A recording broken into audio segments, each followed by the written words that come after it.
వెళ్తారు, అంతకు మించి ఇంకేముండదు.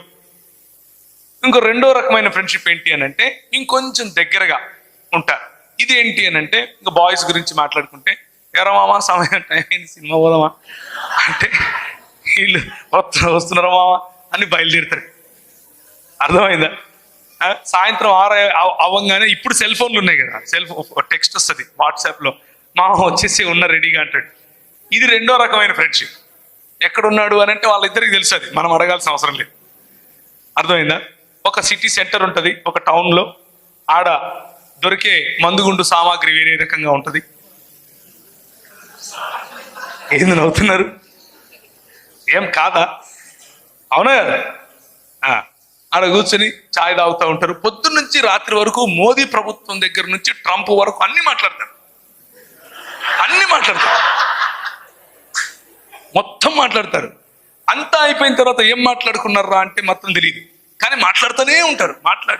మాట్లాడి ఇంటికి వస్తారు. ఇంకా గర్ల్స్ గురించి అయితే అది వేరే రకంగా ఉంటుంది కదా, వాళ్ళకు కూడా అలాంటి ఫ్రెండ్స్ కొంతమంది ఉంటారు. కానీ మూడో రకం ఫ్రెండ్షిప్ ఒకటి ఉంటుంది. ఇదేంటి అని అంటే ఈ ఫ్రెండ్షిప్ చాలా కాలం నడుస్తుంది. చాలా కాలం నడిచిన తర్వాత ఒకరితో ఒకరు మనసు విప్పి మాట్లాడుకోగలుగుతారు, ఏడవగలుగుతారు, నవ్వగలుగుతారు, ఉన్నది ఉన్నట్లుగా బలహీనతలన్నీ చెప్పుకోగలుగుతారు. బలహీనతలు చెప్పండి గట్టిగా, బలహీనతలు. మళ్ళీ చెప్పండి. ఈ ఫ్రెండ్ ఏం చేస్తాడు అనంటే నీ బలహీనతను చూసి నవ్వడు, నీ బలహీనతలను చూసి వెక్కిరించడు, లేకపోతే వెక్కిరించదు. నీ బలహీనతలను చూసి your friend will not mock at you.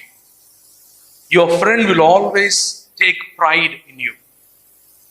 Your friend will always be a dependable person. నీ స్నేహితుడు లేకపోతే నీ స్నేహితురాలు తన భుజం మీద నీ తల ఉంచుకొని నువ్వు ఏడవగలుగుతావు, తన భుజం మీద తల ఉంచుకొని నువ్వు నవ్వగలుగుతావు, చెంప మీద కొట్టగలుగుతావు, వాడు నేను తిరిగి కొడితే నీకు నొప్పి రాదు.